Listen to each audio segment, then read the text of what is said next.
Oh, there's the chat room. Here we go. Well, it's Twitch, sorry. Okay. So I recognize everybody here, which means I don't have to explain what plug is. I do, though, just for general utility, I'm going to point out yet again that we do not have a speaker yet for next month. So have ideas or have people you can coerce. We might still, I have the feeler out for the Fosse talk people, and maybe they'll reply and maybe they won't. I'm not absolutely sure we even have this room yet for next month, but I think it's likely. It's not a holiday as far as I know. The other thing is that we have the clinic again that's going to happen this month, but we're not sure yet what day. I was given a date, but it's not the third Sunday, and so I've gone back to like check, is that what, because it's the 15th is the third Sunday.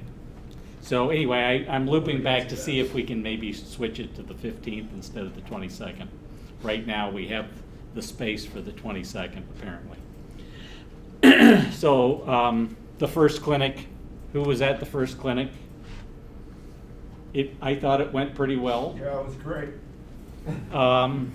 It was crazy, which was wonderful. So we're maybe who knows what'll happen next time. We had the Clayton Craft guy, the post-market OS guy there, which was kind of hilarious because me and another person had devices there, and he poked at them and he basically said, "Oh yeah, this won't work," or "I don't want to mess up your device." More research. And so basically, nothing was installed in the post-market OS realm. But it's going to be better, and so we accomplished It might, he's maybe ramping things up, we don't know. So we have a speaker. Thank you very much for volunteering. And you're going to talk about this thing. Yeah. And Sweet. so I'll Now, let we you might not start. later. All right. So can you move over a little bit? You're right on the edge of the camera. So the podium here is off the edge of the screen, unfortunately. Move the podium. Oh yeah, there you go. It's on wheels. There we go, and yeah. It's a marvel of technology. There we go. Yeah. Hold on, do I have to adjust these? Wheels, yeah. Let's pop these over there. Okay.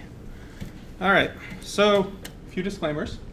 I'm not really good at speaking, which is why I'm up here to hopefully practice speaking. So yeah, I'm going to try to talk slowly and enunciate so that everybody can understand and I'm not mumbling. So, all right. So this talk is on NixOS, or Nix, whichever. But it's not XON. Okay, so getting started. Who am I? I am Ilya. That is not me, that is my cat.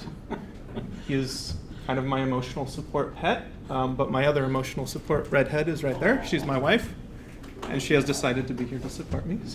But that's Oliver, he's my cat, and I guess it's normal for people to put profile pictures up, so I got a cat. A little bit about me. I have been modding video games since I was about 10. And if you're a little bit familiar with that process, it is very similar to dependency hell. Things rely on other things, which break other things. And when you're updating, things break. The usual stuff. I went to the University of Utah, where I studied for about 2 years before dropping out. I studied computer science. After which I moved back to my hometown. I was a volunteer sysadmin at a little organization. Then I was an ISP sysadmin for an ISP. And that was a lot of fun. I learned a lot of things. Where was that? Yeah, so that was eastern Idaho, on the Salmon River. Okay. Yeah. And now I moved to PDX with my wife because we wanted to get out of there. And now I'm a Windows sysadmin, so before you say anything, I know. How many of your Windows clients are running Linux don't know it? All of them? That's a hard answer. Yeah. What do you consider WSL? Yeah. But So goals of this talk, obviously, right? I'm here to convince you guys all to switch to NixOS. No, so real goals. Not be boring, leave my comfort zone, facilitate a discussion with you all, reinforce my knowledge, inform and share, and get someone to try NixOS. So maybe a little bit. But yeah, again, just like with the last talk, this is a discussion. So if you have any questions, I would love to have a little two-way with you. And of course, you're welcome to poke fun at me. Okay, why Nix? Here's my OS journey. It's complicated. Unlicensed copy. Very much.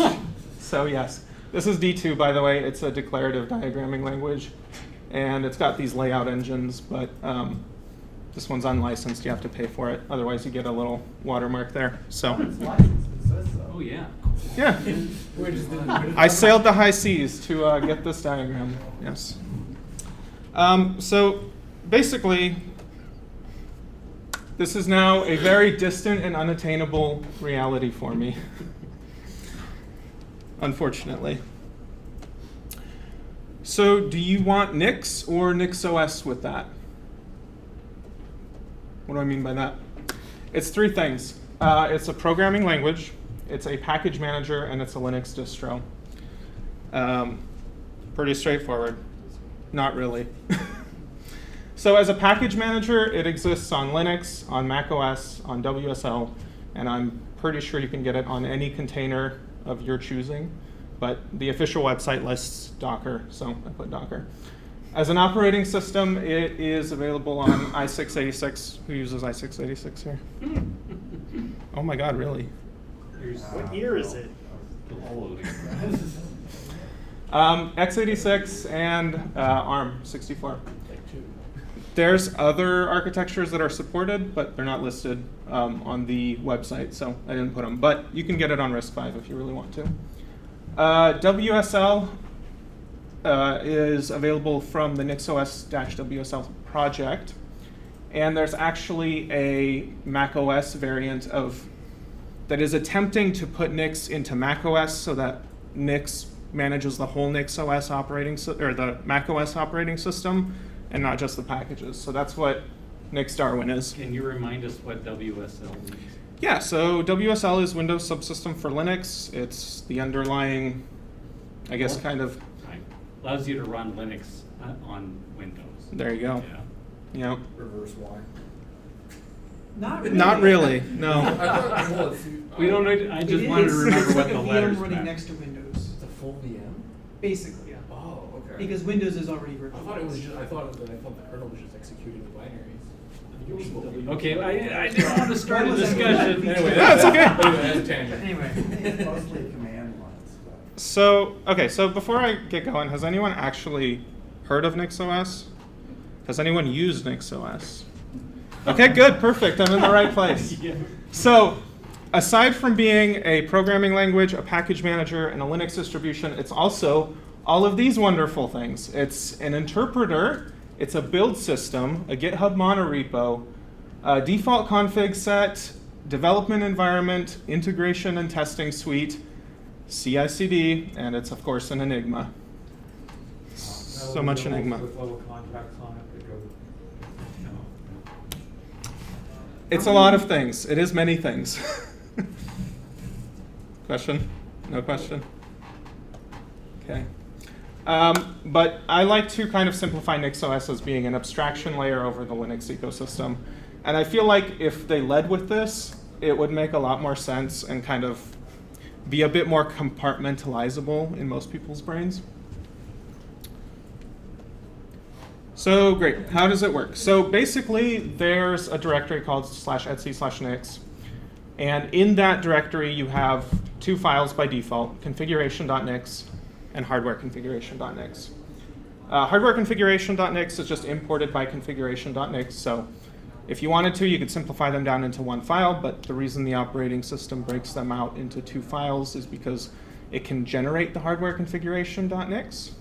And it tries to define parts of the hardware that are less dynamic than the options you might put in configuration.nix.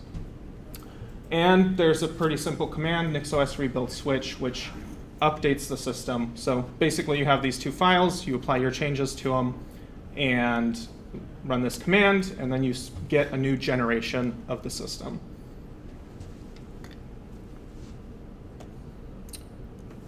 Here's an example. So if this was configuration.nix, I mean, it imports hardware configuration. You can do things like change the bootloader, change the host name, set the time, set the localization of the system.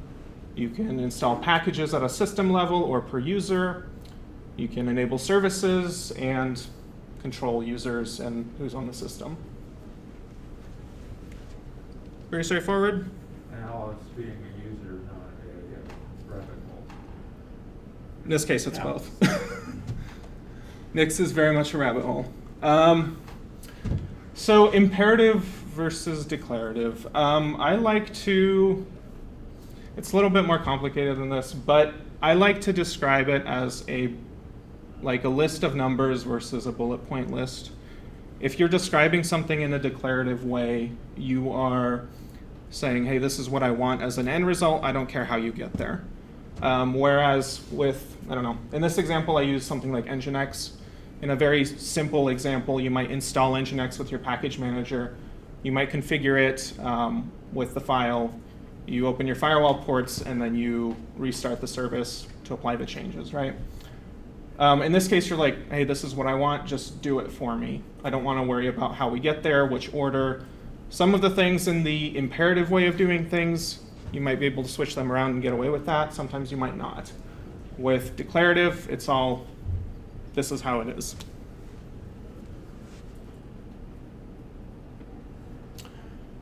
Okay, traditional example, like I just went over. Here's the Nix equivalent of that. You have the service of Nginx, you enable it, you set some options just like you would in the config file for Nginx, and then you allow the firewall through. There's some default settings that are usually set for most services, and so if you don't specify them but you enable the service, those will be applied. So it's kind of nice. Usually they're configured in a way that makes sense as a initial config, so you don't really have to do a whole lot, but there you go. I just try to make these as close as possible in terms of configuration.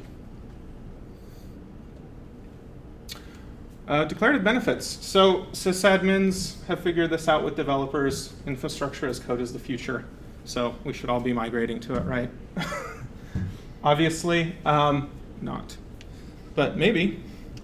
So in sysadmin lingo, it's deterministic, immutable, and stateless. In dev technobabble, it's a little bit less clear. But you can't, do things like overwrite a variable. Doesn't make sense. Oh, this is in Python? No. TLDR, what does it mean for the end user? So basically, what it translates for me is easy migration. It's an undo button at a system level. It means low downtime and state logging. So when you have a file that is defined like this all in one place, you can version control it, put it into Git or your favorite version control software, Helix Core maybe, I don't know if anyone uses that, but it's nice in that way, and it lets you do a lot of interesting features and cool things. So how does this, we're actually all the way to the end. No. How does this compare with something like Silverblue? I don't know, because I haven't used Silverblue. Gotcha. But maybe at the end of this, you can kind of see how there might be benefits or trade-offs. Yeah. So in the Nix community, there are these things called derivations. And it's a fancy word for build instructions that are hashed. So that's kind of a distinguishing thing here, is that the build instructions themselves are hashed, not the output. They're slowly trying to change that to make things a little bit more secure and have a chain of trust. But as of right now, by default, they're not. just the derivation itself. And so because of this hash, you can basically make a chain of build instructions that is guaranteed to basically build the same thing on any system, or very close to it. There are certain artifacts like timestamps that you might have when you build a package that kind of make things a little bit tricky, but for the most part, it's reproducible that way. Yeah, so these derivations, they produce outputs used by the system, or packages as you would think of them on a normal Linux system. This is what the Nix community probably thinks that derivations are. Very perfect. So what are these used for? Yes. What is this in the context of Nix? Yes, so let me kind of get to that. Okay. So the actual NixOS repository, as you would call it, is called Nix packages. And this is a mono repo of these derivations, basically. And so you don't have the packages on the GitHub repo, right? Like you would, well, you don't really have packages on GitHub repos, but. Unless you're homebrew. And, well, so you need a separate cache for it, but because of the derivations that are in Nix packages, you can either pull the cache of a package and actually download it locally, or you can build it yourself. So it's an either or situation, which is kind of nice. Maybe like a follow-up question to that? Does that kind of explain it a little bit? Yeah, but how does this, what makes derivation special compared to like pulling a source package and building it locally on a traditional Linux install? I would say that it's the fact that it's reproducible, because with like a typical build system, right, you might have compiler flags or whatever, and all of that state can kind of differ from system to system. Whereas with these derivations, everything is self-contained inside of them, and that whole process is hashed. So meaning you can version it and you can say, okay, definitively this build instruction is different than the one that was previously there that we modified, right? Gotcha. And so you can do really cool things with it. A lot of it is over my head, quite frankly, but powerful stuff. So does that ripple through the entire, when you start talking about builds, does that ripple through the entire tool chain? I mean, if you're building a random package, well now, what libraries are you using? What compiler are you using? So that depends on the actual derivation. So things like the compiler version or whatever, those are defined in the derivation. Usually if you're like downloading NixOS on your own machine, you don't have to worry about locally building things. But if it does have to build something, it will go out and fetch the dependencies for the derivation. Including the tool chain. Yeah. And do everything on your machine. Derivations for the tool chain. This sounds a lot like me, this sounds like a container file, but not for a container. Similar, yes, without an image. Well, you would presumably have to start with an image if you're going NixOS from scratch. You can write a container file that starts from scratch. Can you? That's cool. It's literally called Scratch. Oh, really? Well, a container file is also imperative, though. So I mean, it's like how reproducible are we talking, right? So like that's really depends on the container image in the build system. If it's done properly, it's reproducible. But Not a done container properly. file is in essence a shell script. It runs commands in sequence. There's no. Yeah, eventually you're going to come to what a Right. derivation looks like, right? Yeah. It's there, but it's not. Doesn't have the same guarantees that I think. hopefully that might be a little bit too low level Okay, for well, me. If But there's a question, maybe what is, because you said this is declarative, not imperative. When you have a derivation, what does the derivation declare? Like, is it because you say there's a file to declare your operating system? Is my understanding. Is a derivation something in addition to that? Is no. it like a, so maybe that's what the clarification I should make. As an end user, you don't have to worry about derivations. Derivations are simply the build instructions that are in Nix packages that are used to basically create the packages that you use on your system. So when They're you declare your effectively Nix the OS, make deploy those file automatically. thingy. Yes, for the- that's a good way yeah. to think of it. Yeah. So one of the things that I said is that Nix is a build system. So you can think of it as sort of a replacement for something like CMake, for example. So it's like building a package, but the package is everything. Yes. System. Yeah. So let's move along and maybe I'll answer these questions further. But here's a cool little graph that a lot of Nix users like to just like throw in people's faces. If you notice right here, there's a tiny little dot called the AUR. Man, if only Nix packages could compete. Again, technically Nix packages isn't a repository, but neither is the AUR by definition. So What is this graph of? so you have the number of packages in a repository, and then their relative freshness. So freshness would be like how many updates they have. How up to date are they? And I throw this one in there as kind of a meme because if you go and look up just about any video of NixOS, this is like going to be one of the first things they show you. Look at all of our packages. Have you seen our packages? They're huge. We have so many.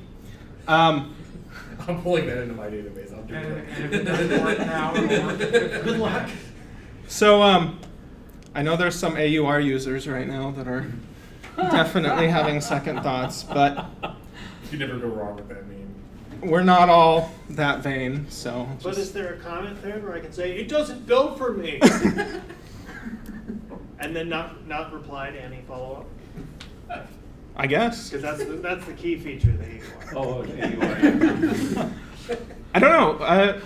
There's been only a few packages that I've had to manually build with NixOS in my like year and a half of using it, but every single time it seems to do it without a problem. So, and it does it automatically. I don't have to think about it. It's just like, oh, you have to build, you know, Chromium from scratch. I have a Linux Surface, so I have to use the Linux Surface kernel for it. So it'll automatically go and compile the kernel from Linux Surface that I need, and it works.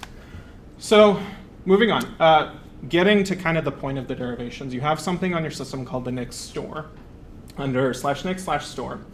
And it stores the output or the artifacts of the derivation, the hash derivations.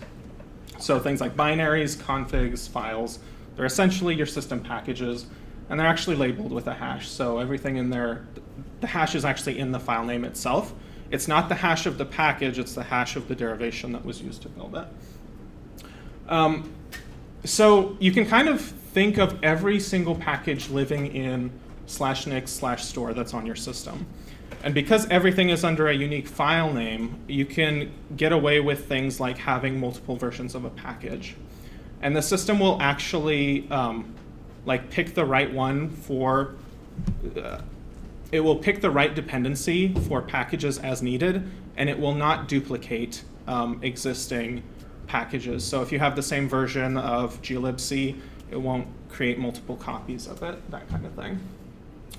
So because everything is in the Nix store, it does mean it breaks the file system hierarchy standard compliance.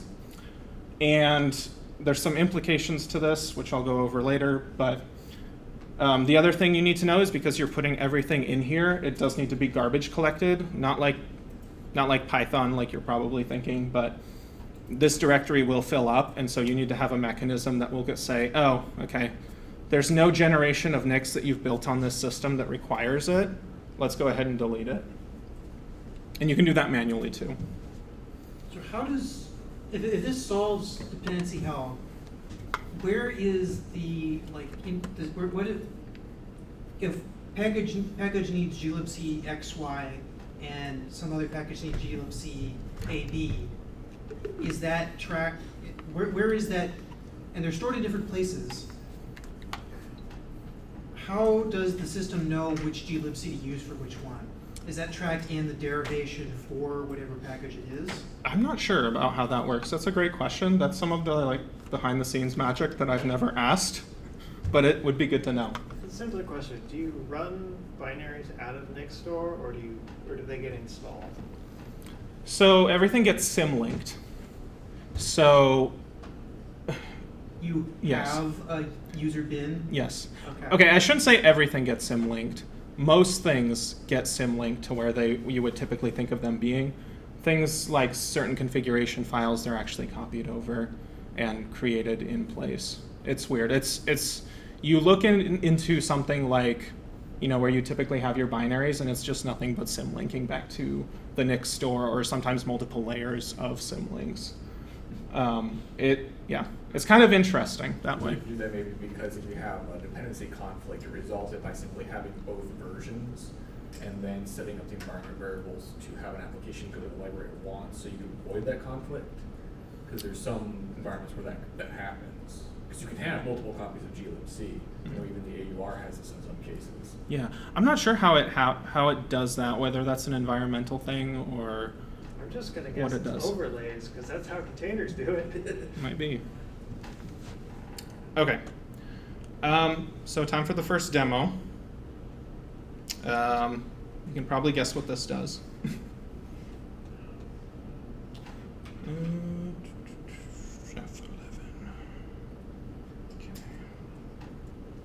All right, so I have this little NixOS system running in an Oracle cloud. And yes, there is a public IP address there, but I will just be throwing it away. So let's go ahead and run this.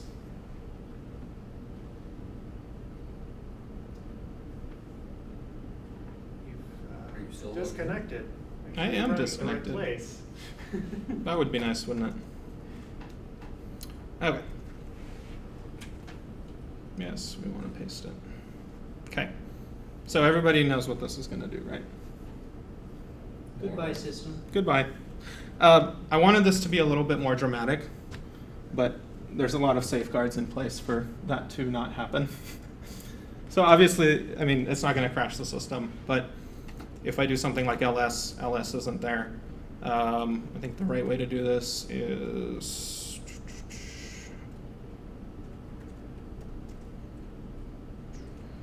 If you're looking for ls, echo Yep. star. echo star. Do we have echo? Echoes and shell built in. Ah, nice. You may see more of this next week if I get my thing together. Maybe I'll do. Maybe I might try to get a talk next week. That's what I wanted. Oh, printf. There we go. So there are some things there, but I mean, most everything got deleted. Can't sudo, for instance. Not that we could, because we're in root anyway. But so yeah, I can't even reboot the system because it's not there. So I'm gonna do a little magic of. Oh. Okay. So basically, you removed everything in the system. Everything, yeah. And if we go ahead and reboot the VM, now of course it's going to sign me out. Just a moment.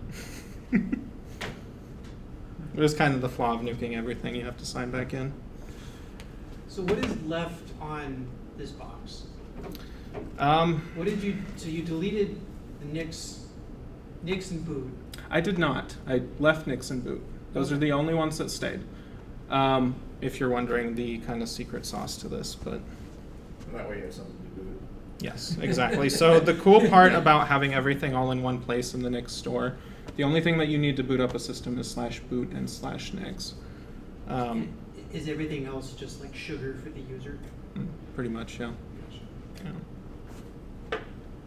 Let's see if I can actually get to the Oracle console to manually reboot it.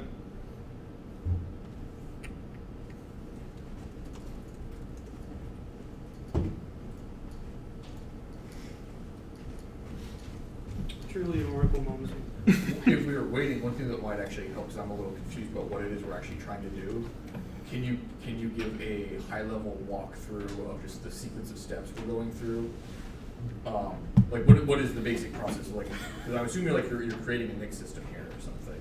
What is the goal of this demo? Yeah, like, Yeah. like what are basically what are the sequence of steps you're gonna go through, and then we can see what the commands are actually relating to. I just want to reboot the system and get it to reboot. That's all. Everybody So, interrupting if you, will you be here all night? Okay. So when we reboot, is it going to be broken and then we fix it, or is it No. just nothing's broken? Nothing's broken. I mean, the SSH key will be different because it got deleted. But yeah, it'll boot right back up as if nothing happened, essentially. And yeah, it's kind of some of the cool self-healing properties of What if I wanted to know? Nix. Stay tuned next week. Are you saying Nix is solving that Windows meme of like, oh, on Linux you can just rm-r/ and it breaks everything? Yeah, it would be interesting to see how things would be different with like the CrowdStrike thing, if you could just go back a previous generation of your Windows instance, right? So in essence, you didn't actually RMRF root because root doesn't exist. Yeah, exactly. If you RMRF Nix, everything would break. Yes, including, yeah, yep, Okay. yep. Is that recoverable? No, unless you have it backed up. Like, can you bootstrap if you have the Nix file but you don't have anything else on the system? So if you have this, Or does Nix itself need the Nix directory to run? so it's a read-only system, but because you're symlinking everything to it, it would have to be present. Because you are actually running, things like binaries from that directory eventually. Okay. So yes, it has to be there. You could probably do something fancy like copying it and duplicating it, and then unmounting that, and then having a check maybe in your init ramfs to maybe switch over and do something clever like that. But yeah, And if the bad guys get in and somehow manage to change it, you're out of luck because your recovery process is to recover the bad guy. I don't know. Well, if they get in, the system is read-only, right? Well, You that's said what it we was hope. immutable. so the Nix store is read-only. Everything else in the system isn't. Not that you really have any reason to create most things in anything other than the user home folder. If you're managing a system with Nix, well, if you're using NixOS, I should say. If you're going through the operating system chain is read-only. If you're going in there with pushing bytes down to the disk. Well, Okay, so now that it's actually working, let's go ahead and reboot. Force the reboot. And I'm gonna say, where are we? We kicked you off the SSH console a bit. It might have. Yeah. That wasn't really what I wanted to show off, though. What I really wanted to show you, if I can be agile enough, is the bootloader. So in the bootloader, your generations are actually saved there. So if you, I'll probably have to log in again, but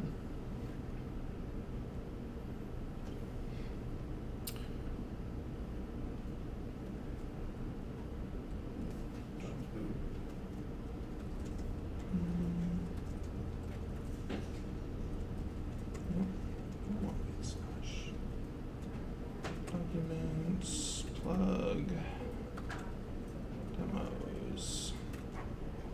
Okay. And we're going to want to be in. Is it in your shell history? It probably is, but I have multiple terminals open, so it probably got mixed up with them. So.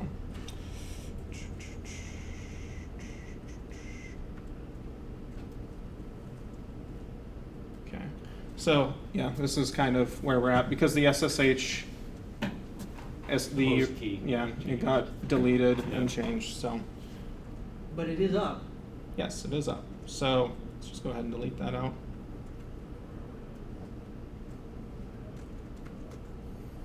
And if we connect to it again,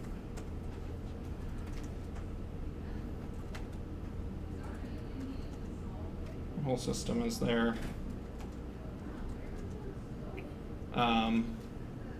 Yeah, and it's pretty cool that way. Let me see if I can get into the console here. Perfect, I'm already here.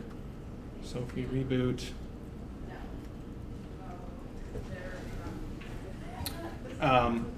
you get this little screen. And if we did have generations here and this wasn't a like fresh install, your previous generation would be listed there. So let's say you've made some changes to your configuration file for Nix, and then whatever changes you have broke your system and you can't get in, you can just roll back to the previous generation straight from the bootloader, which is really nice.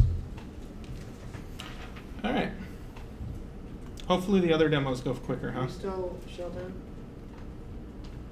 Yeah. What's up? I want to see your proc command line. Oh, the kernel command line? Yeah. What do you want me to put in? /proc/c Ilya. Cat. cat/proc/command line. No, I'm still on the bootloader. No, Let me I guess actually. you need to actually boot it. Yeah.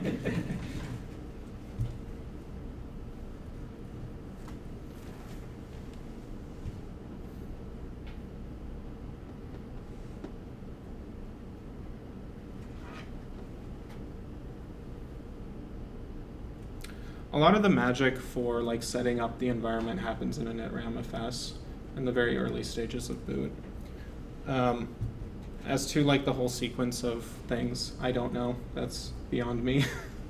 But get logged in here. Okay, perfect. What did you want me to put in? Cat. cat/proc/proc/command line. CMD. CMD. Tab. No. Yeah, There you go. There you go. Yeah. So Oh, there's the hash. There's your the hash. to the init system. Okay. Nix store. Yeah. And so what you'll kind of do is, so before I started using NixOS, I was using Debian, and so I had like the way of doing things on Debian.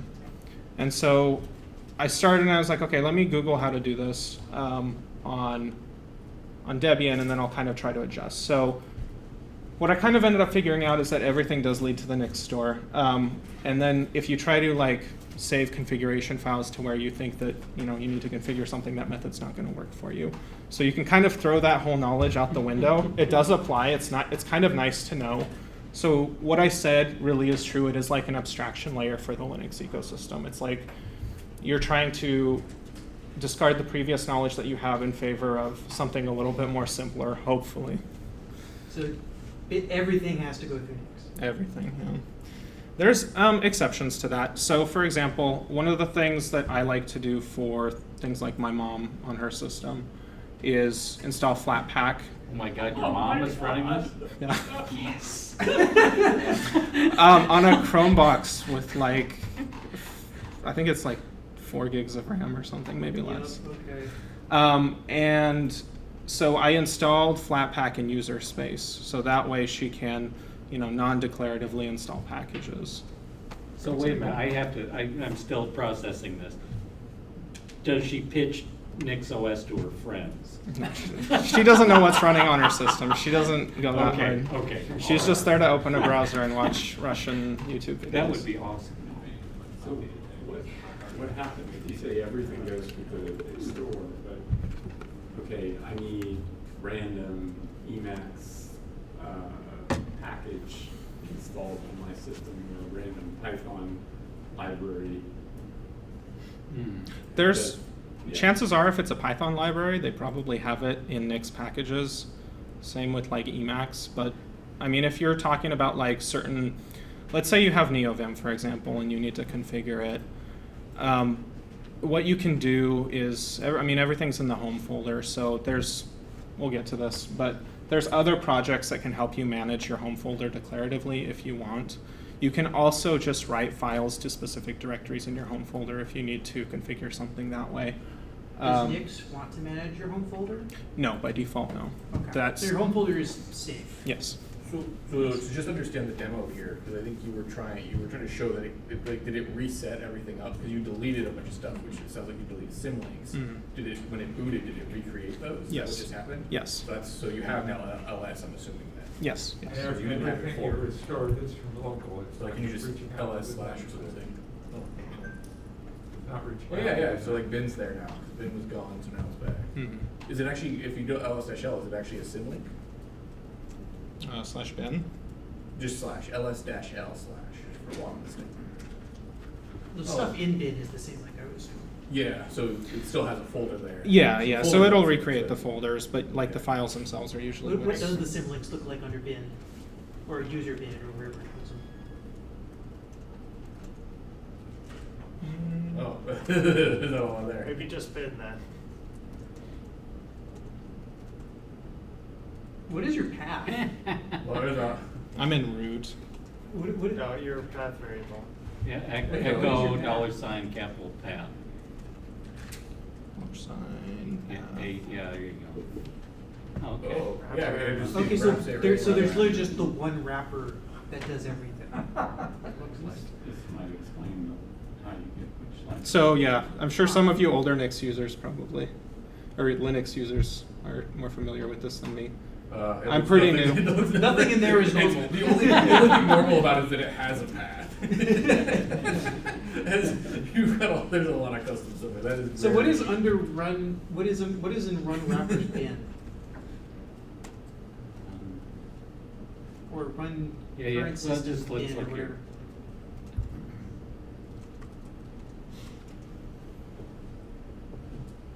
Wow.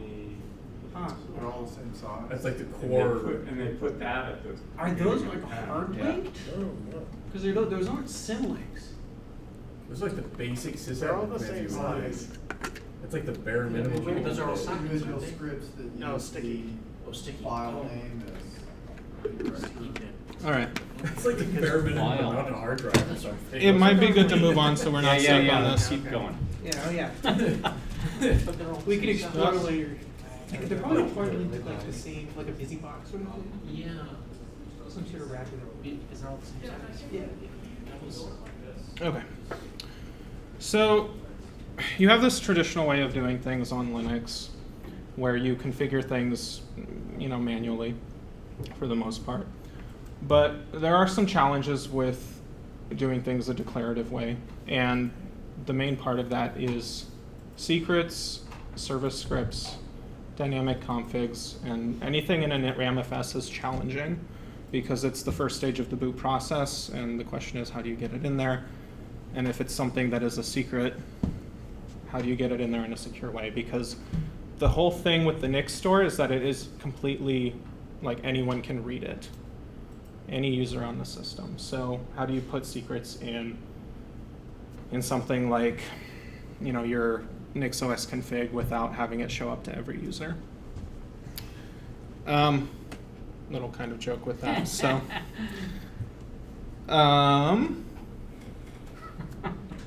who's a Haskell programmer here? I am not. I did it for a class once, and Did it it was for a cool, and class I haven't once. touched it since. So Haskell is another declarative language. It's like the OG one, probably. I know it's bootstrapped. So Haskell has these things called monads, and monads are Haskell's way of separating stateful code and non-stateful code.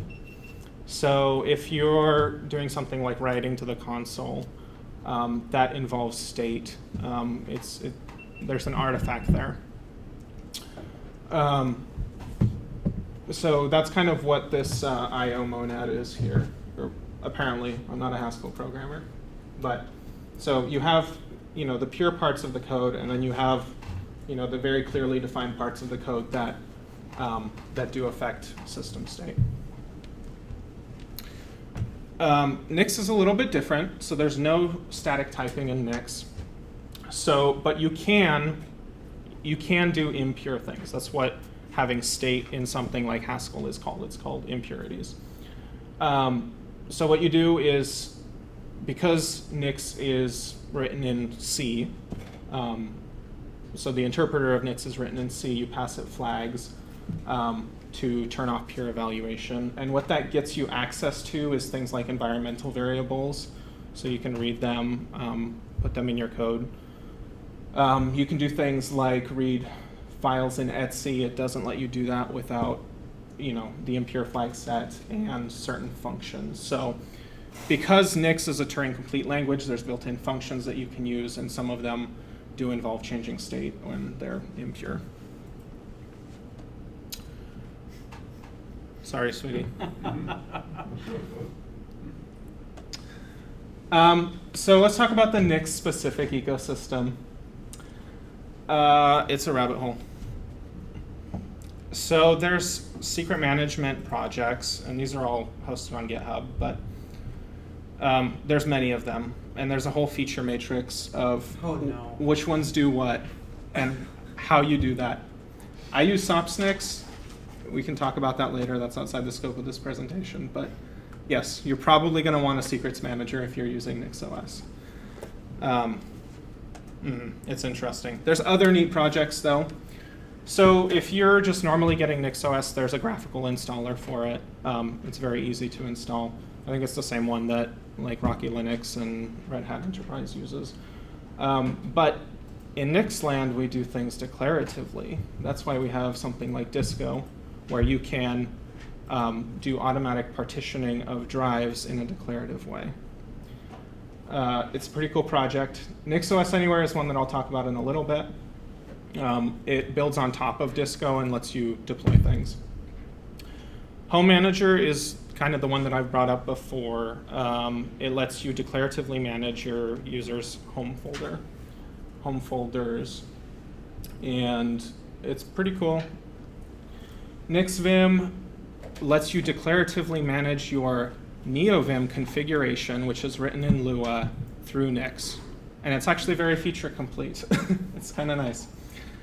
Impermanence lets you do things. So in my previous demo where we deleted everything out of root except for /boot and /nix, impermanence lets you create another separate partition that will store important configurations. So you could store things like your SSH keys in there and it'll restore them on boot. So you can do like a delete your darling setup where basically everything is started from scratch when you boot the system. It's nice. And then hardware.nix is a repository of Nix configuration files that try to define hardware-specific configuration. So you have configuration there for like SSDs, for video card drivers, that sort of thing. My Surface device has a configuration that I import from hardware that defines things like the touchscreen, for example. And then, in case there weren't enough elephants in the room, there's a really big one in the Nix community. It's called Nix Flakes. And so you have this configuration file where you define state, you define the state of your system. Flakes are a wrapper over that. There's another abstraction. Unfortunately. Very controversial one. So yeah, it's the entry point into like a Nix project. You can, because you don't necessarily have to have one configuration file, you can split it up into multiple. You can do things like programmatically that way and define certain folders for certain things, certain modules. Flakes attempts to kind of be a wrapper over that and be like, okay, this is where your modules are, this is where your tests are, this is where your system configuration is, that kind of thing. But the main thing that people use them for is version pinning. So on a traditional Linux distribution, if you have Debian, for example, you are subscribed to the updates that are coming into the Debian repository, right? So if there's a security fix, you are installing it, and you're trusting that the maintainers of the repository are putting updates in there that you want for your system and they're not going to break your system. Nix also has that by default. It's enabled. They're called Nix channels, and you can do NixOS 2505 is the latest one, and it works a similar way. However, that's not reproducible because it's not technically the same if you pin one system to a Nix channel and then pin another system to the same Nix channel, but they're updating at different intervals. So you can pin specific Git hashes to basically your Nix configuration, and it will build the entire system to the exact specification of the Git commit of like Nix packages, for example. So because of that, that means there are inputs in Flakes. So as an input, Nix Flakes takes things like GitHub URLs. you can, but there's a whole schema to their basically paths that they define that you can use as inputs. It also does evaluation caching and much, much more. And it is entirely optional unless you're reading the documentation. So it's the experimental de facto standard of the Nix community, but not the Nix developers. So it's kind of got like this rocky development history. They pushed the changes into Nix as like one giant feature, and then certain users didn't like that. It gets crazy. But there's two ways of doing things on Nix. There's the flake way, and then there's the non-flake way. And that makes things even more challenging because now you've doubled the learning curve, pretty much. Not quite, but yeah, it's complicated. So here's an example of a flake. You have the inputs, and then you have the outputs. And if you're wondering what goes in the outputs, you can read it here. It is way too long for me to go over, but there's a lot of things there. But in this example, I've defined just a basic system configuration for an x86 system. And you can see it imports a module from NixOS hardware, which is what I was talking about.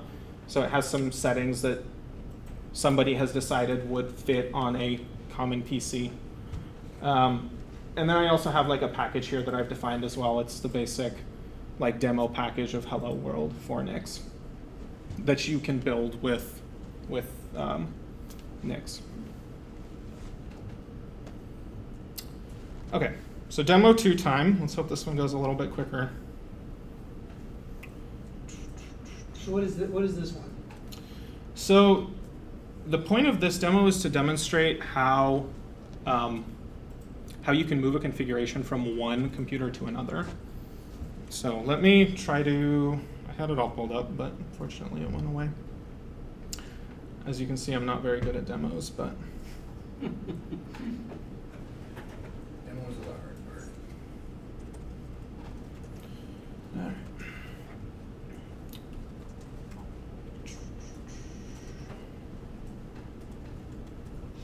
And we want. No, that's not the right one. No, it is the right one. We want.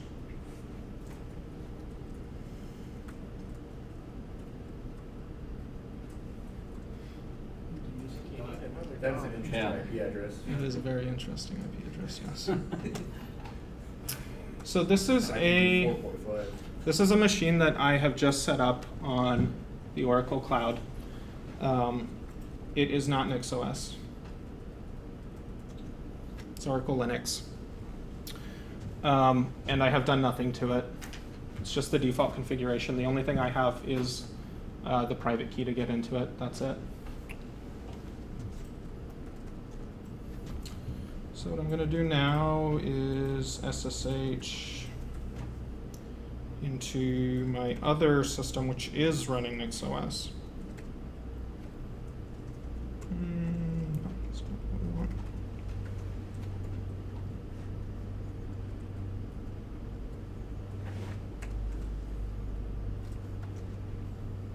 Okay. So, okay, there it is, NixOS. And if I do demo,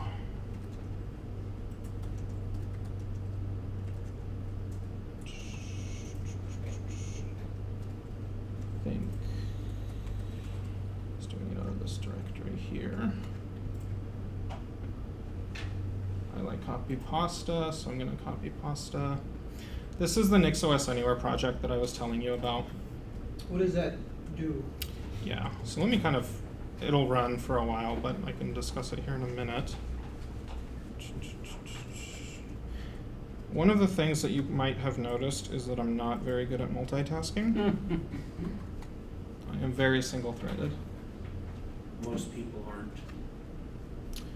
Okay, so while this is kind of running, I'll kind of explain what it's doing. So NixOS uses Disco, which was the declarative disk partitioning project that I was telling you about to basically log into this Oracle system that I showed you, kexec into a NixOS installation image, and install Nix to it using the configuration that I've just defined in that directory that you were seeing. So .77 is the thing that had Cisco Linux on Mhm. So basically all you did is you gave it your existing configuration file you already wrote, and it's basically it's reading your declaration and Yeah. making it happen. So right now it's Is it- going through the kexec, and it's going to connect to it.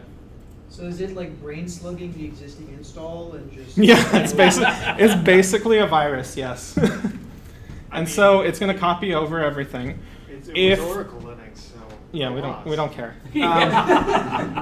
But I already did this, so all the files were already in the Nix store on this source machine.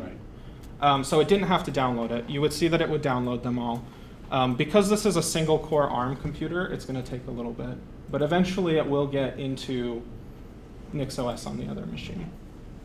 So is it shelling out to do all of the partitioning stuff? Yeah, so because it's an abstraction layer, at the end of the day, it has to be something underneath it all. Disco uses shell scripts to accomplish that for the disk partitioning side, which is what you're seeing there. Does it need a partition to already be there to run that from, or because how do you partition when you're running from that partition? Well, no, it kexec into like a RAM disk, didn't it? Mm-hmm. Okay, so Yeah. basically, okay. Mm-hmm. So it literally did just brain slug the box. Yeah. Okay. Yeah. Okay. With this expression is brain slug? What movie is that from? Both of those are referencing something else. So I think it was. I'll look it up. I think it was It like probably some set like used it. 50s. I mean, I get the idea. I think I get the Are idea. we cloning this, copying it? What are we doing? No.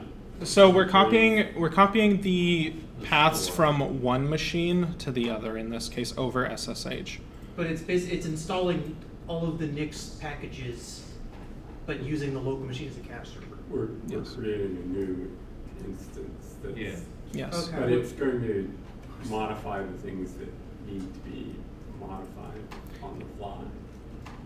Like, It's completely reprovisioning the Oracle system that I just showed you to be So I guess NixOS. maybe just because I'm a little lost still, but maybe I got it.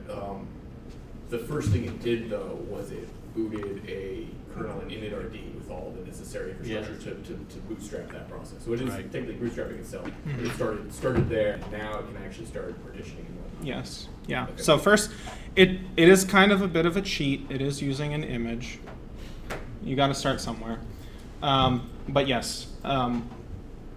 So it'll load that NixOS installer image, and from there it will actually, reprovision the system. And now it's back. That Yes. didn't take so long. Okay.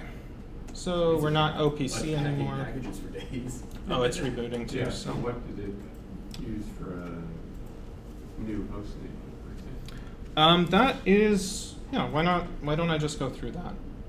Well, you declared that somewhere, right? Yes. Bracelet was Futurama, by the way.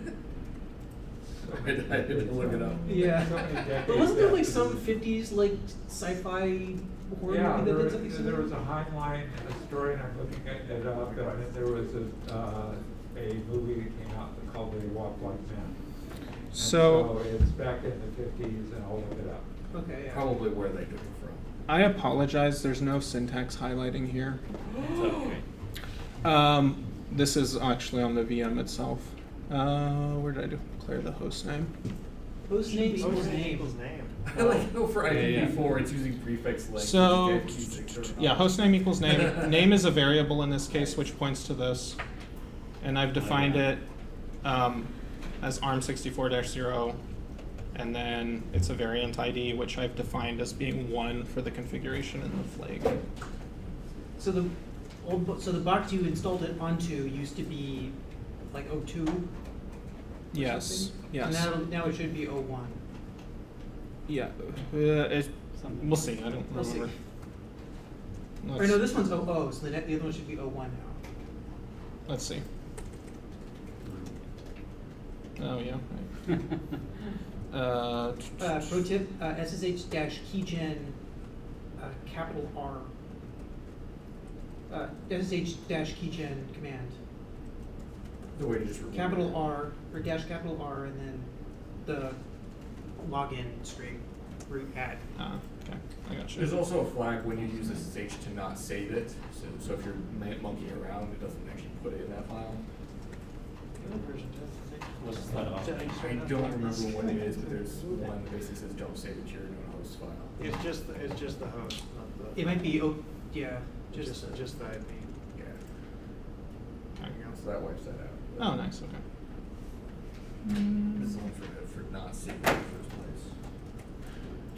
There's No. there's two flags. You need to set the flag, and then you need to tell it to read dev null. The nameless for it. Is this gonna work? No. Okay. I'm just gonna do it my way.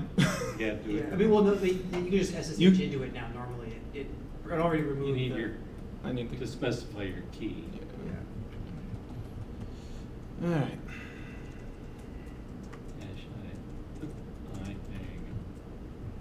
That should work. Okay. So it's O2 again, but if we do hostname CTL, Ooh. NixOS. Yeah. So yeah, aside from my very slow inputting of Nix commands, it's very quick. So you said you cached all this stuff. Is it keep the Nix directory? Well, it's cached on the machine you're installing from. So there's the source and there's the target machine. So the source machine had it cached. Oh, this okay. Yes, not the target.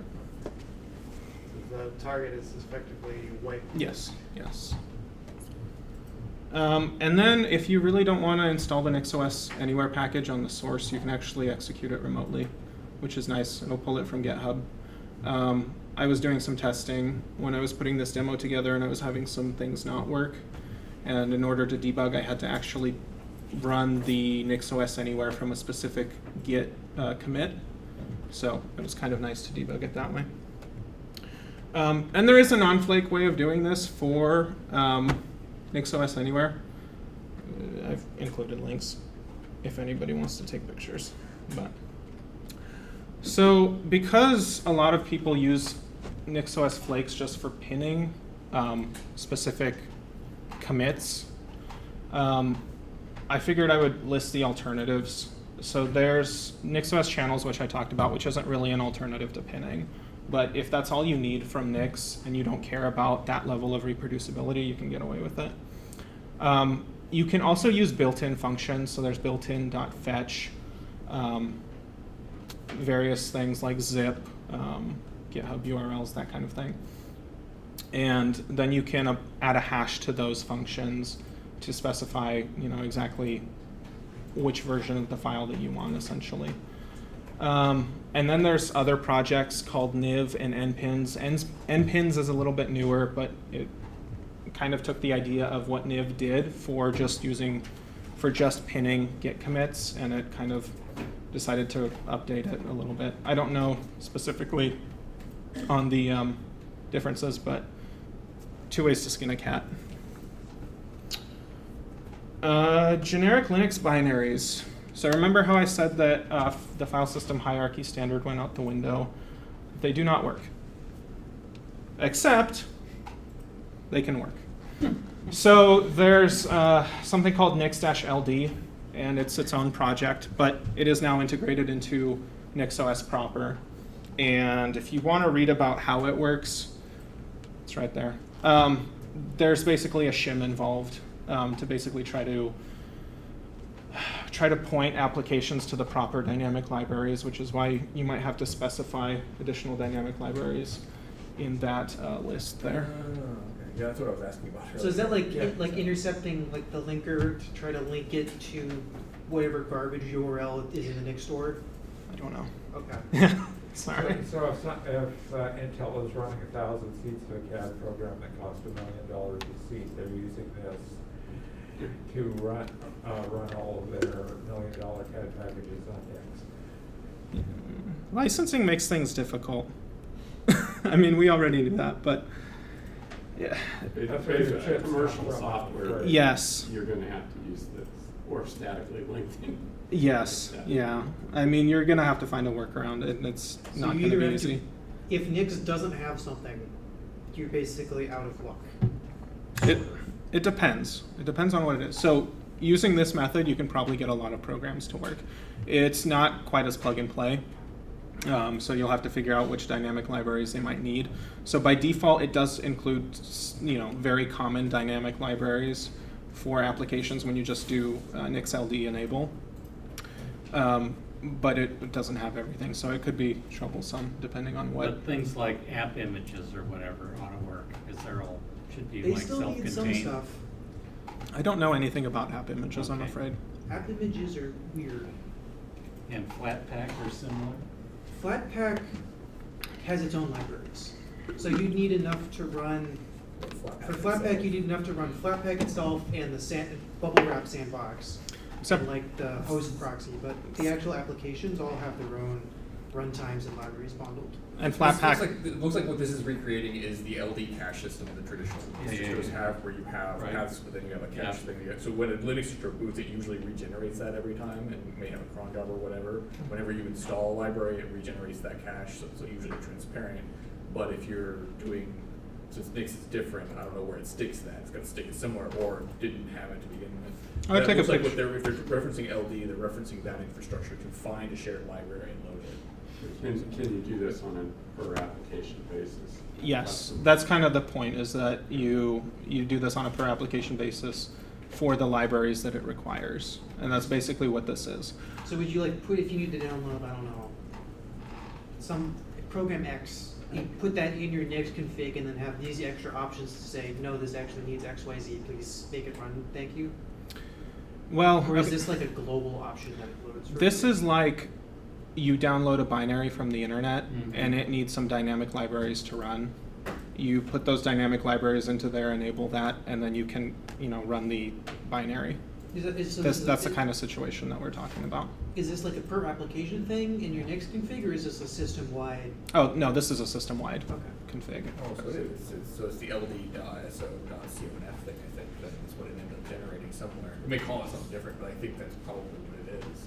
So you potentially have some extra work to do if you've got conflicting applications. If you're really curious, take a picture, read it. It's beyond. It'll be on Links. YouTube. If every time I have to mess with library paths, something has gone terribly, terribly wrong. Yeah. I didn't need that application. The point being for Flatpak specifically, I mean, it's packaged already in Nix packages, so you don't have to worry about that. Gotcha. I don't know if, what'd you call them? App App images? Yeah. I don't know if those are or not. App images don't have like they're self-packaged, there's no external thing, but they have pretty arcane dependencies that are weird. That's like I mean- Flatpak attempts to do what Flatpak is doing kind of thing. Yeah, and they need a, It's been around a while. and like the app image runtime can only depend on stuff from like Ubuntu 16 still, because they want that backwards compatibility and they can't do any forward stuff. Or like you have to build them, you have to build your app image on like Ubuntu 16 so it doesn't use any new symbols that may or may not be good. yeah. It's weird. Oh, that's interesting. Not sure about app images. Yeah. App images are the weird like thing nobody likes. They were a But first attempt. Ubuntu people use Snap, and everybody else uses Flatpak, and kind of nobody likes app images, unless you're like the one guy that does. What was that other one? There was another one around the app image era. It was like a universal installer. Oh, it was like, because there were two things for a while, and then Snap and Flatpak killed them both. Yeah. All right. Anyway, How are we doing on time? We're fine. Okay. All right. Next shell. So because we're doing everything out of our Nix store, we can do really cool things called making shells. And I don't know what a good analog for this would be in the traditional Nix world, or Linux world, excuse me. But basically, ASDF, I guess. so basically you run this command. You tell it what packages to install, and then you have access to them. You can just type in neofetch in this example in your shell. You get neofetch.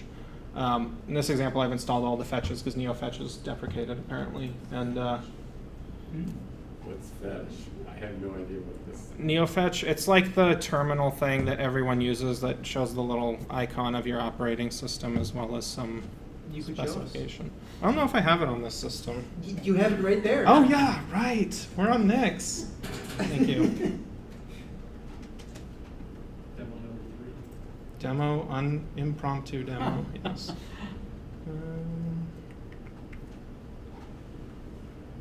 Commit this for the next version of the talk. Come on. There we go. Already have hostname CTL, so it kind of does the same thing. Good. Does this box not run Nix? This one? Yeah. It does. I just don't trust it at the moment because I do a lot of development on it. Yeah. It's in an app, in an ITRAMFS specifically, and I have done things that make it very difficult to boot. So you can always find ways of making things not work. All right. Oh, come on, paste. Come on, paste. Of course. All right. Next. Hello. Looked like it wanted to for a second there. Yeah, he gave you a warning prompt. Are you sure you want to do this? There we go. Oh, there it was. Come There's on. a pop under. All right. There it is. Ah. It's gone. Do you have to Can you do just max- do like, there you Oh. go. All right. Get it? Ah. Yeah. There we go. Wow. Oh, I don't have flakes enabled on this system, but let me just go ahead and do.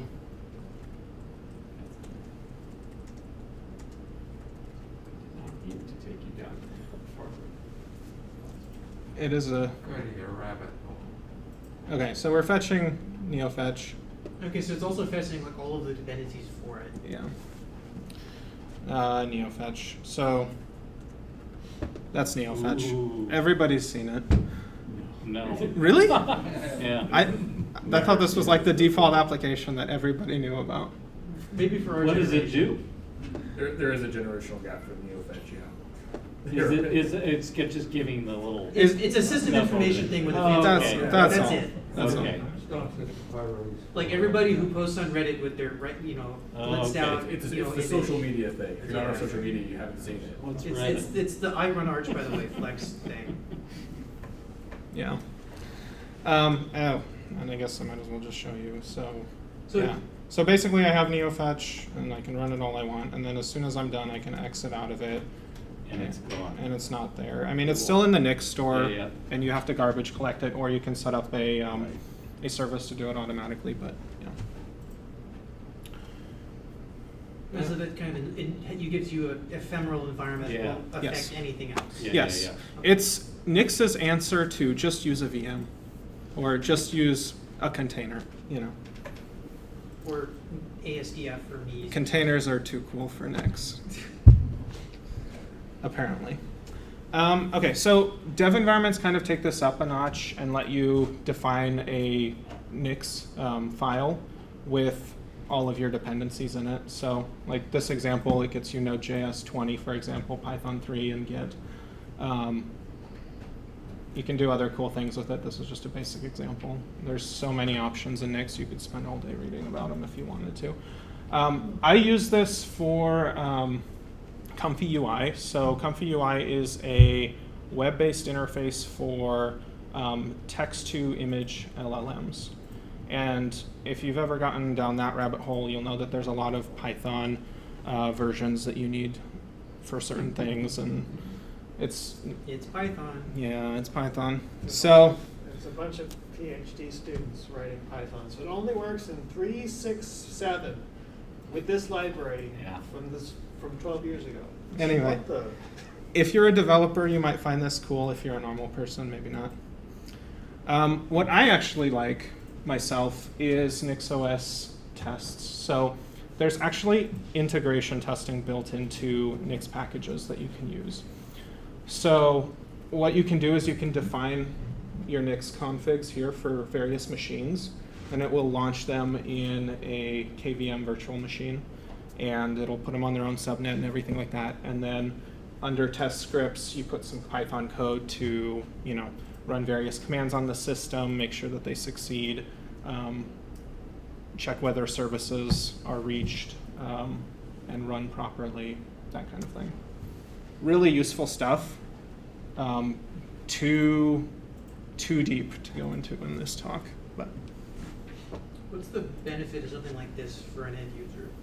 Like, why would you want to test the config for your laptop? Okay.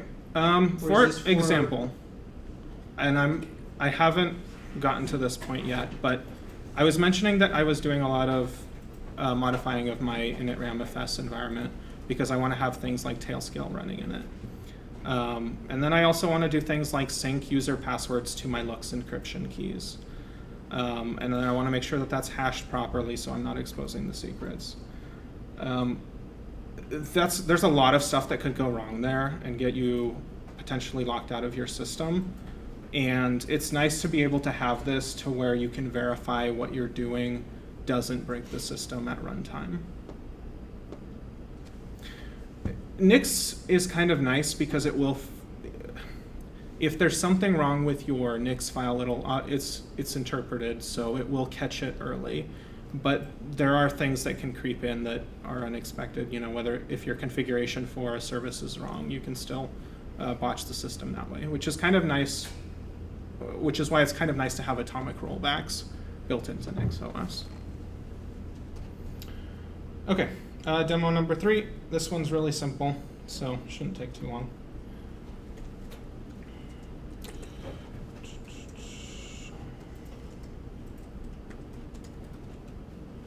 And we want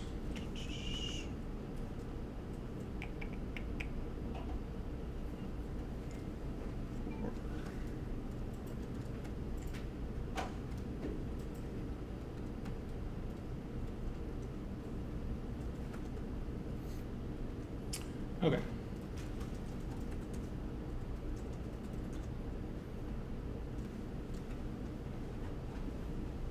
And that's incorrect. That should not be x86. Well, we can fix that.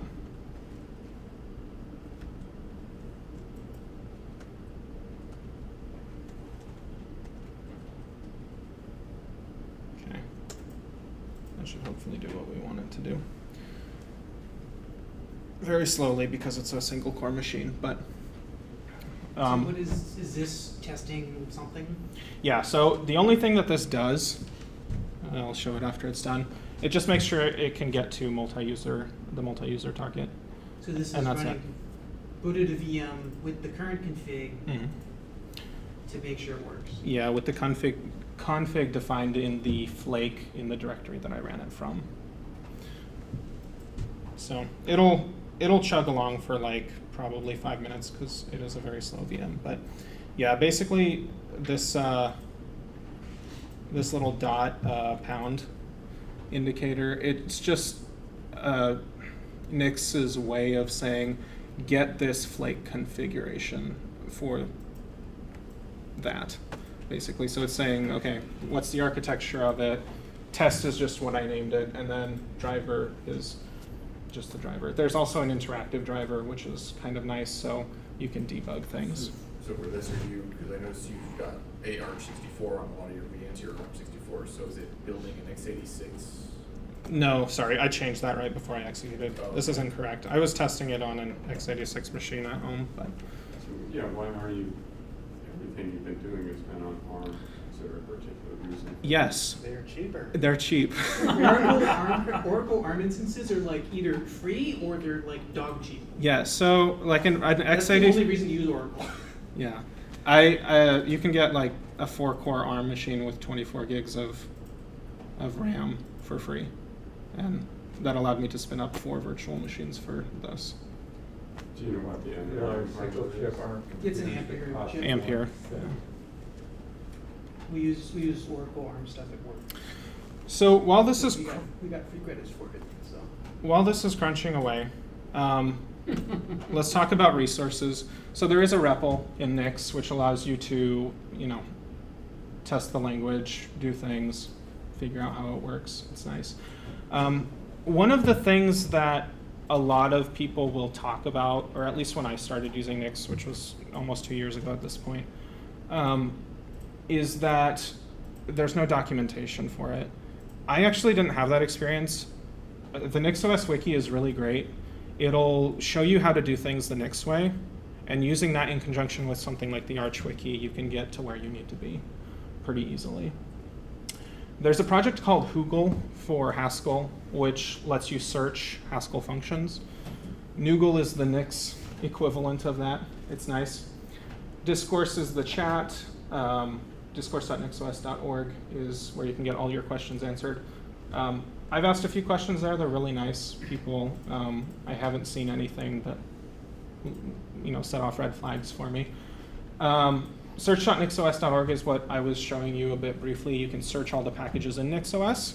And more importantly, you can actually look up options.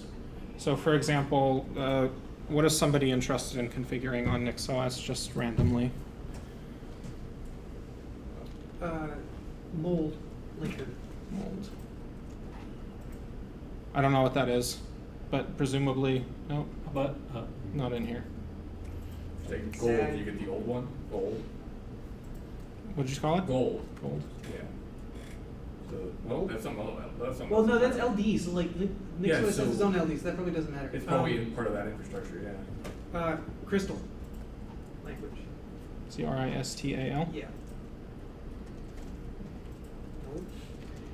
What about GDC then for the language? Oh. You guys are making this really tricky. selling that package. Yeah. I know. I'm working. So GDC is part of GCC, so if you do GCC.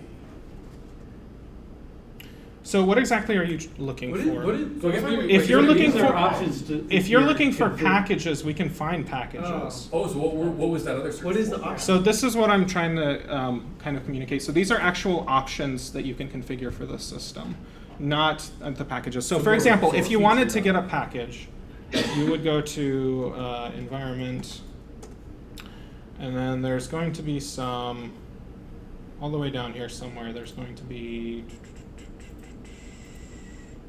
I can't find it, environment.packages maybe. Something, I can't So were remember. you talking like a service, like if you wanted to do a database, would you put in the database here? This is an option within your Nix config. So for example, let's say you wanted to configure something with systemd in it. You have a bunch of options to configure. Like time zone. systemd. Oh, okay, so this is specifically config Mhm. Yes. things. Yeah. Network. So, yeah, if you can find everything in here, probably not, but you can do a lot. And what you'll find is that a lot of these options, they'll have things like, okay, we don't have the option in here to do this specifically the Nix way, but here is where you can paste in your domain-specific language to set this up in, and it'll put it in there automatically, that kind of thing. How do you set up like Tailscale or something on Nix? Oh, Tailscale, that's easy. So Tailscale does have a service for it, so it'd be services. Oops. You just type in Services. Tailscale, or do you have to namespace it? You don't have to namespace it. You can just type in Tailscale. And then there's configurations for it. Oh, there's NGINX, okay. Yeah. See if I can get back to my slideshow here.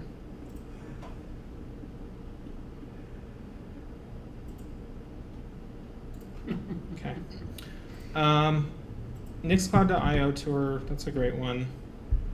It'll actually, it takes forever to load, but it'll interactively guide you through the Nix language in a REPL shell, and it'll verify that, it'll basically have some examples there that you can write up and try to solve some problems.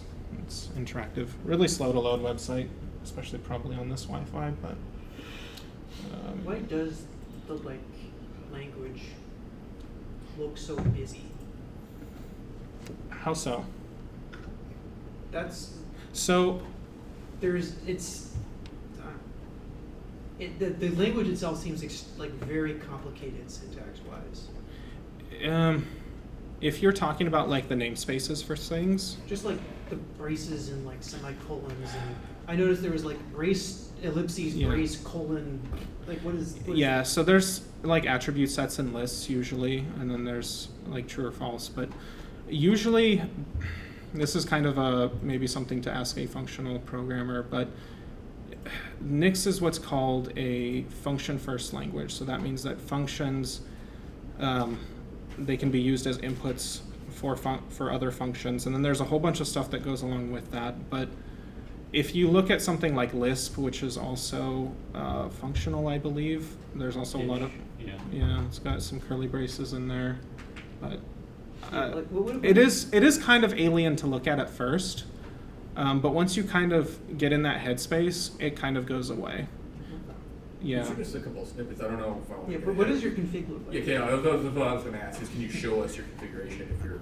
Yeah, I can show you the configuration. Let me get through it. We scan through it to see maybe it'll make more sense instead of just tiny pieces. Yeah, sure. So Awesome Nix is a bunch of resources for Nix. It's actually like the resources home. It's a GitHub repository with just a list of resources for Nix. So personally, why I like Nix, I like the programmatic paradigm of it. I like that it fails early for the most part. I like that it's version controllable, that it challenges me, that it's flexible once you're in the ecosystem. Getting into that ecosystem is a whole other discussion, but it feels new and promising. I think a lot of people, especially more experienced people that have been in the ecosystem for years, when they talk about it, they feel very confident that one day packaging on systems will look like this because it solves a lot of problems that the pre-existing paradigm doesn't. And it feels like a superpower. So after you kind of get the hang of it and you start writing Nix code and configuring your system that way, it really flows nicely. It's one of those things where it's kind of got a higher skill ceiling to start, but after you break through that barrier, it's got a higher skill floor to start, but it's got a higher skill ceiling after you break through that skill floor. And that's kind of cool, I think. Last meme, just works, always. This is from my modding days, so maybe people don't get it, but hopefully it just works. See if this is done. So if you go up here, you'll see that it kind of did a whole bunch of things, but you'll see that it says waiting for unit multi-user target. That was the only thing I had in the test, and of course it hit multi-user that target, so it finished running the VM test script, and then it exited basically. So you can do a lot of things with this, probably much more powerful things than what I can conceive, but it's neat.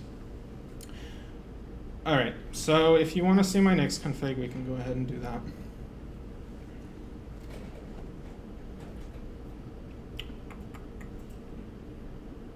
Give us the fire hose. The fire hose. The whole thing. It might feel that way, so I apologize. Okay.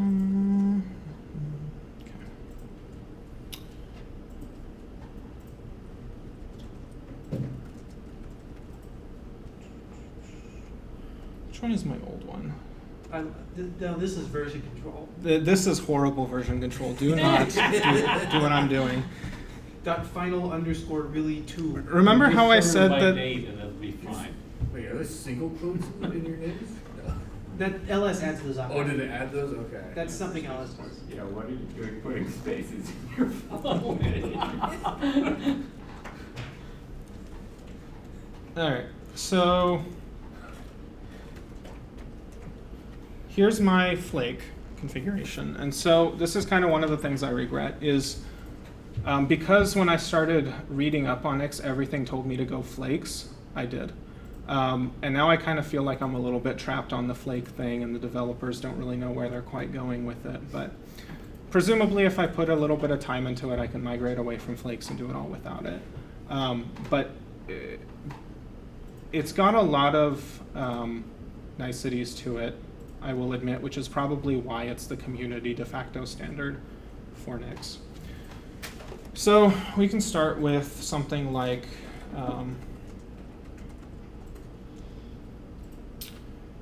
something with my flakes. So I have inputs here. I define things like disco, hardware, home manager, the impermanence module.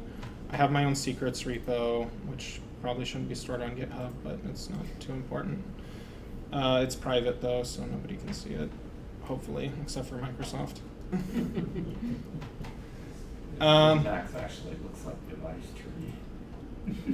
So, and then you have a whole bunch of flakes syntax and So now it's getting crazy. some stuff that we don't care about, but Okay, yeah, no, those are the weird part. I've broken it down into kind of modules. So I have this default module that I've defined, which takes disco, home manager, impermanence, and then SOPSNIX, which is the secret manager that I use.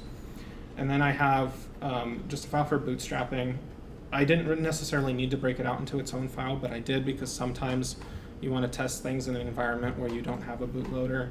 That's the only reason it's there. But I have my default.nix and my userbase.nix. Default is like my default configuration for the system that I want across all my deployments.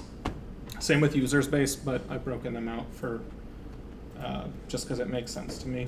So in that imports Mhm. I guess I'm going to call it a stanza. I don't know what else to call it, or Sure. a list. Sequence. But It is a list, So it looks yeah. like you're referencing two different types. You're referencing files. So I guess it's importing from files, but you're also referencing an object of some kind. Yes. Okay. Yeah.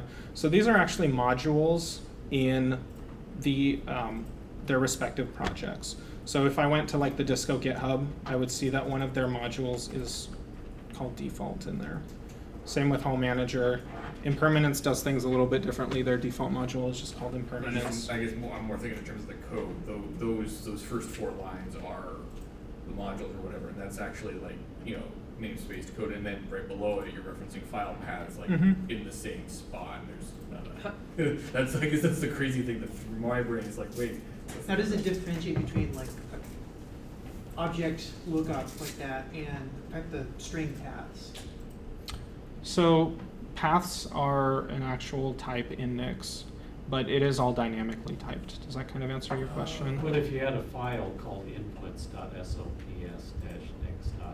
Yeah, I guess that's How does Is the the dot declaration- slash So it- signifying this is an action, this is an app? Yes. Okay, got it. Yeah, if you just put a slash in front of it, it would work too, but it would start from the root directory. Right, so right, right, right. It's however it does the magic. But yes. I guess we need to look up then, because you said it's a language that you're declaring with, so we probably need to look up what their types are. Every language has like a list of types and syntax, and so. Hopefully. So because it's dynamically typed, you don't need to define, well, yes, there are types, so you need to make sure that what you're putting in is a valid type, yes. But you don't have to statically type them. Right. Yeah. You don't declare what it helps. Yes. I get it. Yeah. Okay. And then I have like a little debug module that I made that lets me debug things. I have some graphical settings here that I use for my graphical system. I haven't updated these in a long time. These are probably like the original modules that I made when I started using Nix. And I still have them around because I've been working on init RAM stuff. So, and then I've been playing around with Hyperland. I have some headless modules here for remote systems that I don't have access to in person, as well as a minimal module that is there's some differentiating there, but we don't have to go too far into depth on this. The point is these are all modules, and I combine these modules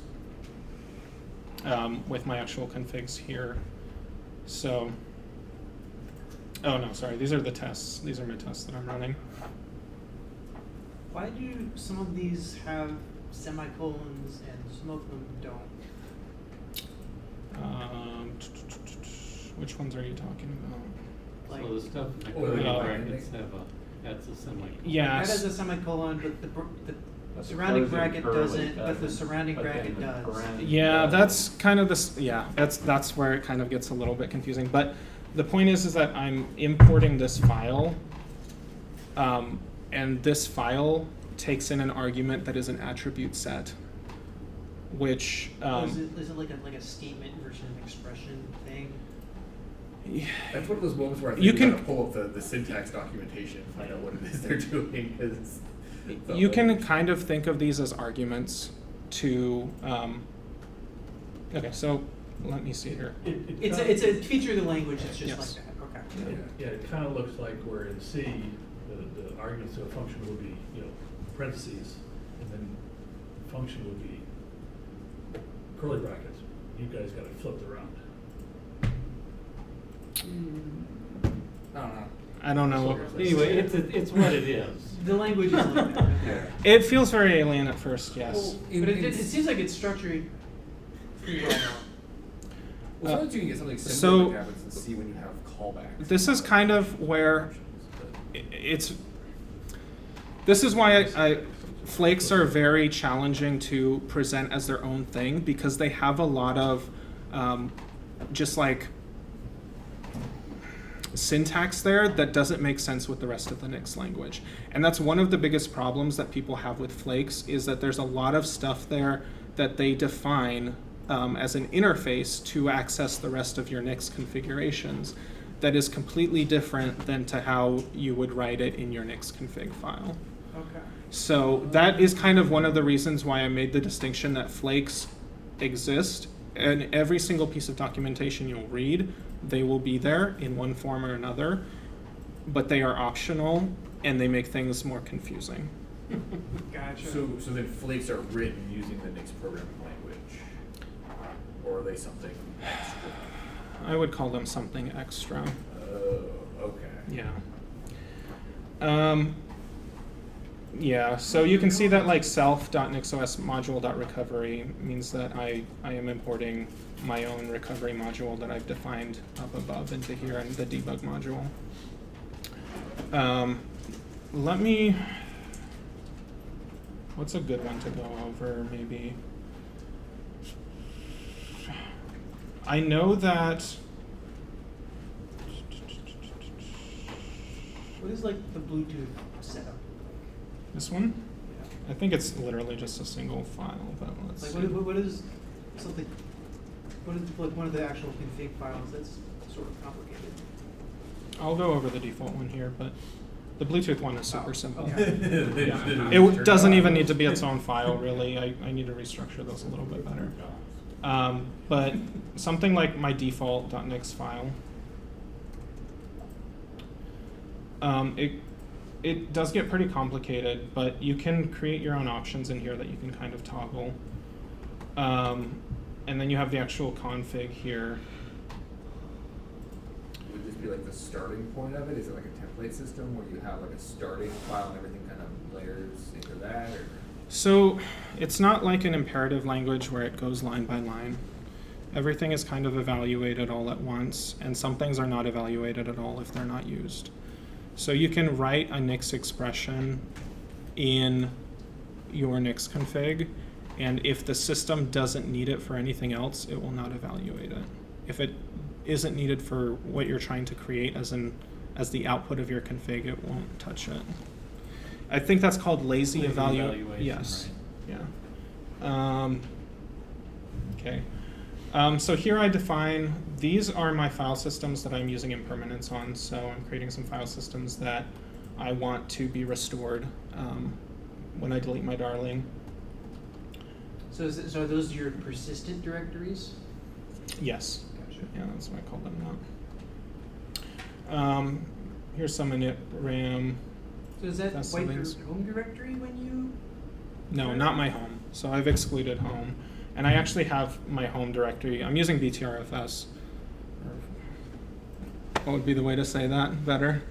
That's fine. Butter, better. We know what you're talking about. Yeah. Non-margarine So FS. yeah, I created a different subvolume in BTRFS, and I have it in its own subvolume, so that way when I delete my root, it doesn't touch it. Yeah. But you don't have to exclude your home directory in that list. No, because it's in its own. Let me show you the service for that. Here's the actual service that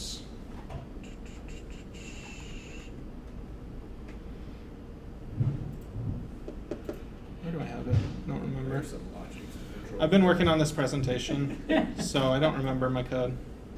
Oops. Okay, yeah, here it is. So I have this system D unit that I've defined that will delete certain subvolumes. It will not touch the home one. It'll only, in init-ramfs, it'll mount the root subvolume. It will not mount /home, and then it will recursively delete things as needed. Good, okay. Yeah. And so you can kind of see where the different approaches kind of meld. So because I'm defining my own like systemd service here, I'm obviously defining it in bash, right, in the actual script that runs. So there is some, not everything is declarative, like you would think. It kind of, you can do both. It's just, I don't know, there's like the preferred way of doing things, and then sometimes you gotta do this because NixOS doesn't have an analog for it. One of the things that I see as someone with snow on the roof is you're going to be using this for 20 years, and you're going to be trying to figure out why you did things. And I don't see comments telling you why you did things. And Yeah. it's going to hurt. It would seem that way, but after you kind of figure out what the options are, you kind of figure it's kind of self-documenting in a way. I mean, all code is technically self-documenting if you really think about it hard enough, right? But well, you can put. I've heard that theory, but I mean, having lived to see what things 20 years ago looked like, I mean, one of the things you've got to be think of all of the things you learned over the last 20 years, add them on, and try to think about this has become part of your life, and you haven't had to touch it for a long time. And now what happens when you got to go in and fix it, and you're working on your hyperspace controller or something like that. Yeah, there's only so much brain space, so you might think about how you document this stuff. Oh yeah, for sure. Yourself, you're not. I mean, you got somebody else you gotta like, but you gotta like yourself too. Oh yeah. Do you expect to be using this in 20 years? Probably not. I'll probably have rewritten it into something that works better. Okay, so there's a not equal sign up there. Yeah, what's the? Did you get that? Font signature. Yeah, that's part of So it's equal / equal or something? Yeah. Yeah. There certain fonts will have built-in ligatures. Yeah. To do That is funky things. horrifying. Yeah, Where is that old keyboard? Okay. Here's some localization stuff that I did. Here's what it is. Environment.system packages is how you install normal packages for your system. So these would be installed under the system itself, not under a specific user or anything like that. Are those referencing something from NixOS packages? Yeah. So remember how I told you that you can pass in arguments to basically files that you import? Packages is passed in, and it's defined in the flake as being x86 architecture, and then it defines the path to it basically in Nix packages. Okay. What else here? Yeah, I configure things like networking. I want to use network D by default. What does that thing at the end of packages do? Can you vim desktop? That is a piece of code that I have pasted off of the internet that just removes the desktop file because I don't want it showing up. Yeah. That's it. There are things like this in Nix where you kind of, that are kind of unfortunate, and they are kind of a bit tricky to read. So that's kind of one of the places where I probably should have put a comment.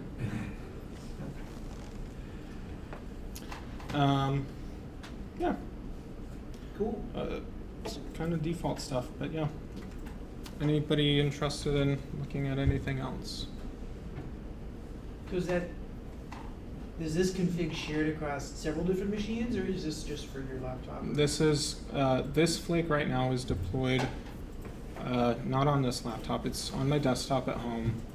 This one has a newer one that I Yeah, I should version control better, but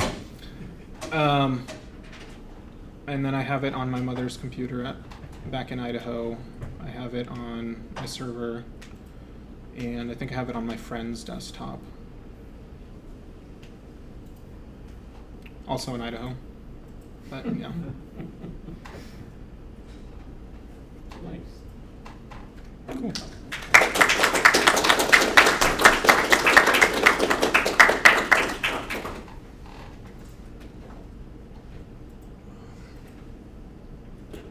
Very interesting to see different, coming back to like the Silverblue thing, it feels like these are coming to the same conclusion from opposite ends of the like sysadmin spectrum. Yeah, I would be interested in knowing more about Fedora Silverblue and how it differs from NixOS. Everything in my brain right now, because this is the longest distro of Linux that I have used full time. Everything in my brain now is just NixOS. And I mean, you could tell me fumbling around with some things, but I would be interested in seeing how the approach that Fedora uses for Silverblue and its other immutable distros, how it differs from NixOS. It's much more similar to how a container image works. Mm-hmm. In fact, you can use a container image, but it is it's kind of going in addition to the normal traditional package management stuff, rather than, I don't want to say reinventing the wheel here with Nix, but Yeah. rather than subsuming everything into like a new thing. I mean, this works so like this can control everything. Mm-hmm. Silverblue is working at the package manager level, and like kind of only the package manager level. Yeah. So it does the same similar sort of atomic rollback, version control, immutable stuff, but it leverages the existing infrastructure rather than like creating something new. And there's Right. advantages and Yeah. disadvantages to that, Mhm. but there feels like they're both converging on the same sort of Yeah. end result for the user. It's I don't know how much different that way of configuring a system would be versus the Nix way of configuring a system in terms of reproducibility. Right. So Nix's whole thing is that it was based off of a PhD thesis of some guy in the Netherlands about how to have basically the perfectly reproducible state machine. Right. Pretty much. And it's like, is that even possible? Maybe. And I think NixOS is kind of going more towards the, sure, why not? Let's just assume that it is and try to figure out the problems as they come up. Right. Silverblue definitely does not have the same reproducibly guarantee, Mhm. but it does have a little bit of that because you can get a specific like date hash, or it's not a date, but like specific like digest hash of the system as it was in this point in time at this this day, and you can go build on that or go back to that version, but the like state of it from there's no further trace back because it's a normal Mhm. Fedora image. Yeah. That we built it, it's built in a slightly different way with a slightly different tool, but it's still like built from the same source RPMs, and so you have all that build tooling and environment that might be different. Yeah. So you can't pull a package down and rebuild it with the same way like you can with Nix, it sounds like. Mhm. But it's, I don't know, some percentage of the way they're, reusing a large percentage of like existing tooling knowledge. Like it does not manage your configurations. It has some sort of merge process for like Etsy, Mhm.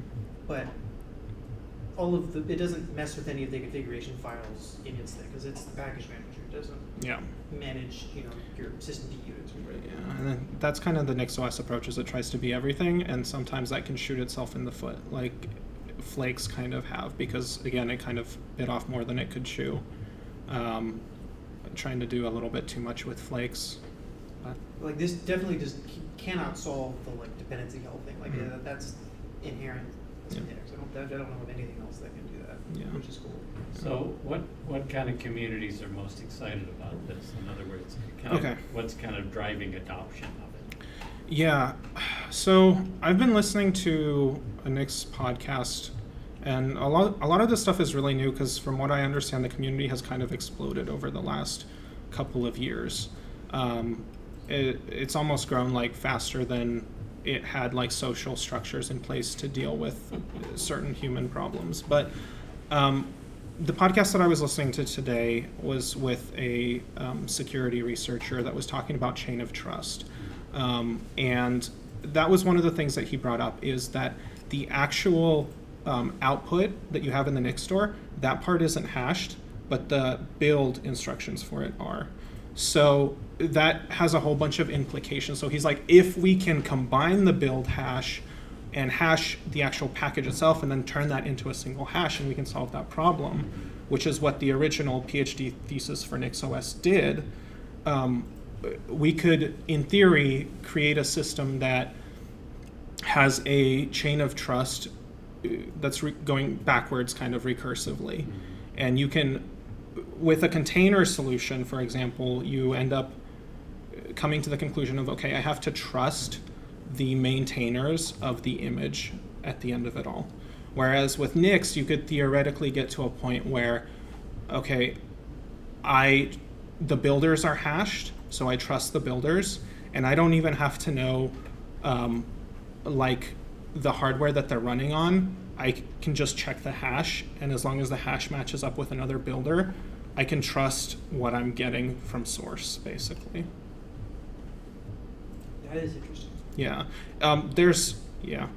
a lot of it is over my head, unfortunately, but you can find people like this in Nix that are just very prolific about this solving a lot of problems that we've had with packaging and reproducibility basically since, computing started. Yeah, no, there has been a big push for reproducible builds in like every distro. Mm. Yeah. Any other questions? Cool. Okay, awesome.